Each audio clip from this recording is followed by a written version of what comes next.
Assalamualaikum warahmatullahi wabarakatuh. Jamaah sekalian, alhamdulillah dengan izin Allah pagi ini kita akan mulai kembali majelis taklim kita, yaitu kajian tafsir setiap Senin dan Kamis setelah subuh. Mudah-mudahan Allah mudahkan semua rencana dan cita-cita kita. Amin. Baik, seperti informasi yang kami terima bahwa kita sampai pada ayat 31. Pagi ini ayat 31 kita baca, lalu kita sambung dengan ayat 32. Mudah-mudahan dua ayat ini nanti dapat kita ambil pelajaran dan menjadi inspirasi dalam kehidupan kita. Baik, kita lihat dulu terjemahannya. Ayat 31, beribadahlah dengan ikhlas kepada Allah tanpa mempersekutukannya. Barang siapa mempersekutukan Allah, maka seakan-akan dia jatuh dari langit lalu disambar oleh burung atau diterbangkan angin ke tempat yang jauh. Ayat 32, demikianlah perintah Allah. Dan barang siapa yang mengagungkan syiar Allah, maka sesungguhnya hal itu timbul dari ketakwaan hati. Baik, para jemaah sekalian, Allah berfirman, hunafa'a lillah,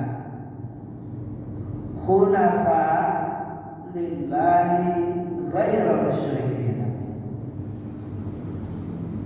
Mereka semua lurus dalam beribadah kepada Allah Subhanahu wa ta'ala tanpa mensekutukan Allah Subhanahu wa ta'ala. Ada dua kata yang perlu digarisbawahi di sini, yaitu lurus dan tidak mensekutukan Allah. Para jemaah sekalian, kata lurus atau hunafa atau hanif itu berarti merupakan perintah agar kita bertauhid kepada Allah.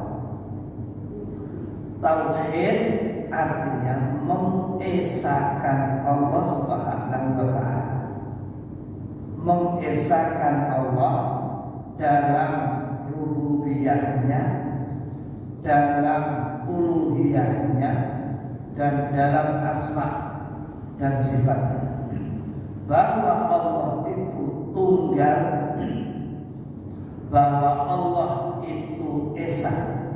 Allah itu tunggal dan esa sebagai pencipta, sebagai sesembahan, dan tunggal dan esa sebagai pemilik Asmaul Husna. Perintah bertauhid tidaklah cukup, harus disempurnakan dengan larangan tindakan syirik. Jadi tauhid dan larangan syirik itu seperti dua sayap bagi sebuah atau seekor burung.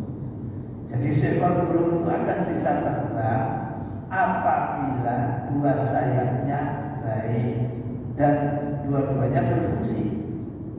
Nah, dalam menjalankan ajaran Islam,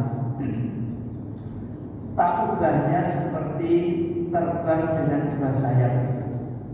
Sayap pertama itu tauhid, sayap kedua anti syirik. Tidak bisa orang bertauhid saja namun tetap melakukan syirik, itu tidak bisa. Begitupun orang syirik, lebih-lebih syirik lalu meninggalkan tauhid, itu pun juga tidak bisa. Bahwa orang itu akan disebut tauhidnya bagus apabila tidak tercampur oleh unsur syirik.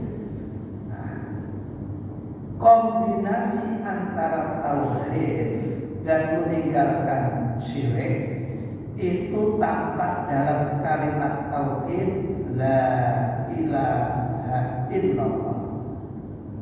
Tiada Tuhan itu berarti meninggalkan syirik, kecuali Allah itu berarti berpegang teguh pada tauhid, dan kalimat itu utuh selamanya.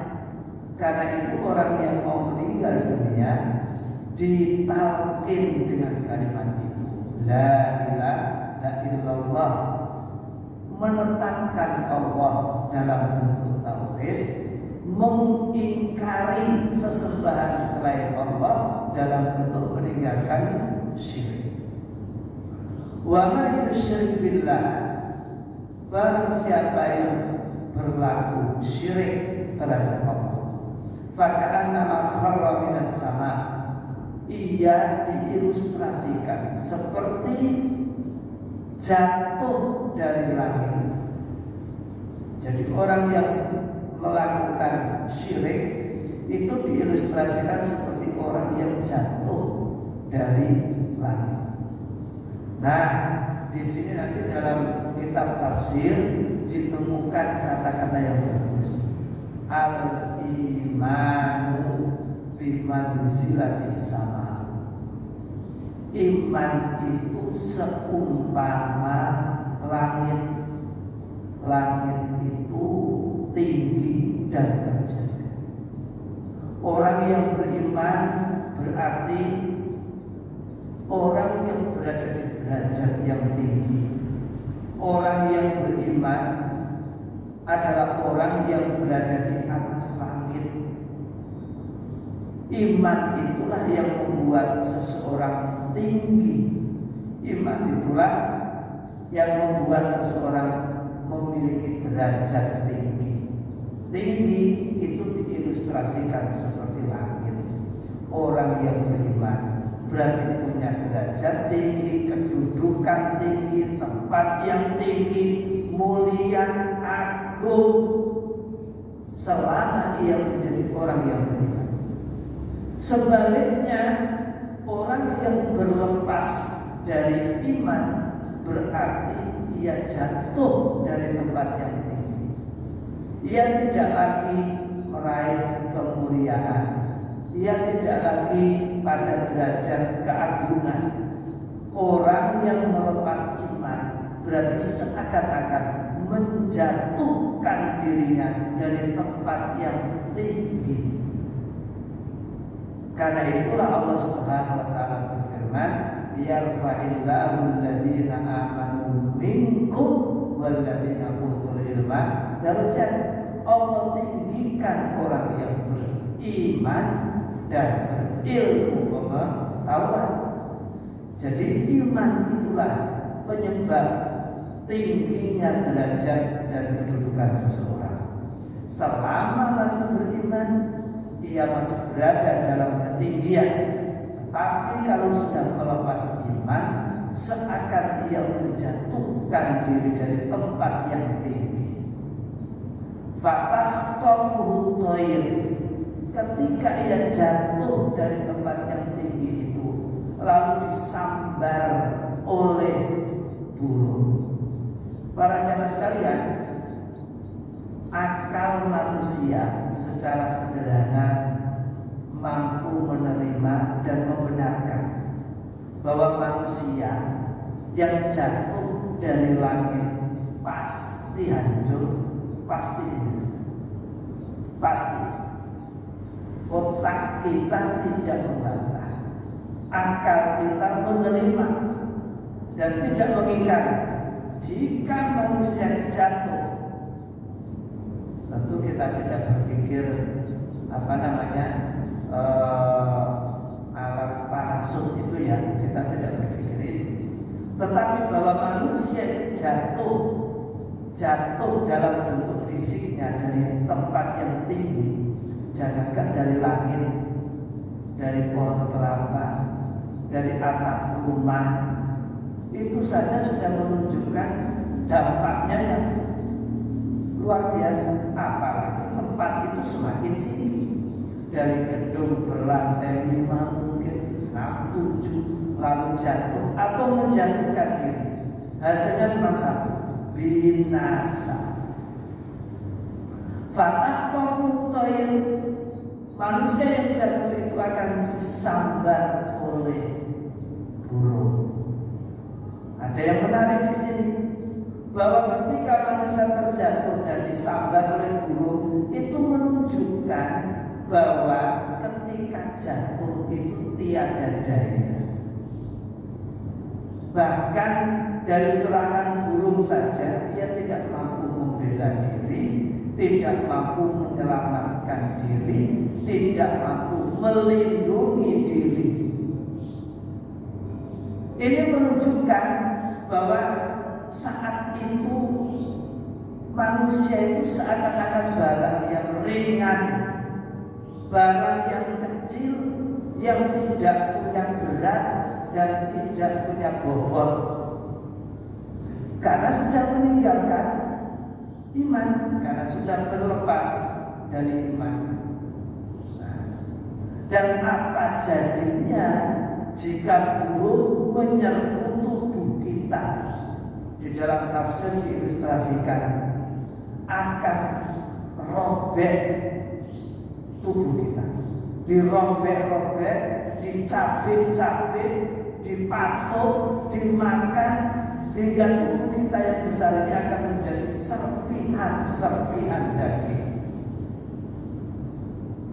Itu ilustrasi saja betapa manusia tanpa iman tiada daya dan tidak punya perlindungan sama sekali.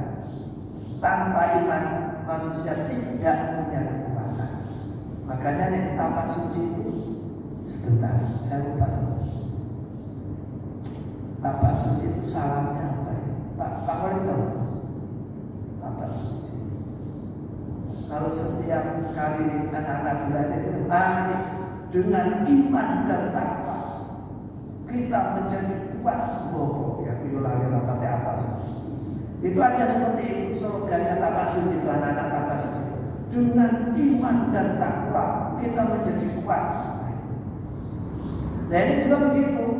Fatah tofutoiru, dari serangan burung saja kita tak mampu melindungi diri, tidak mampu memproteksi diri.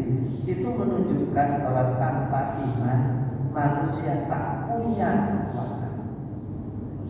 Autawi birrir, bukan hanya serpihan-serpihan daging akibat serangan burung, tetapi kita jatuh itu akan diombang-ambingkan oleh angin. Serpihan daging itu masih berat, tapi kalau sudah barang itu diombang-ambingkan oleh angin, berarti semakin ringan. Semakin ringan berarti kekuatan manusia dan kemuliaannya itu berbanding lurus dengan tingkat kualitas imannya. Semakin iman itu kuat, manusia juga semakin kuat. Tapi sebaliknya, jika iman itu semakin lemah, maka manusia itu juga semakin tak berdaya. Ilustrasi ini loh juga diperhatikan. Ia jatuh dari langit, akan disambar oleh burung, bahkan diterbangkan oleh angin ke tempat yang jauh. Berarti betul-betul tak punya kemampuan, tak punya kekuatan, dan tidak mampu melindungi, hingga diombang-ambingkan oleh angin ke tempat yang jauh. Ke tempat yang jauh itu memiliki makna tidak punya arah dan tujuan. Sama lah kalau kita melihat debu berterbangan ke sana kemari, akan jatuh kemana kan itu kita nggak tahu.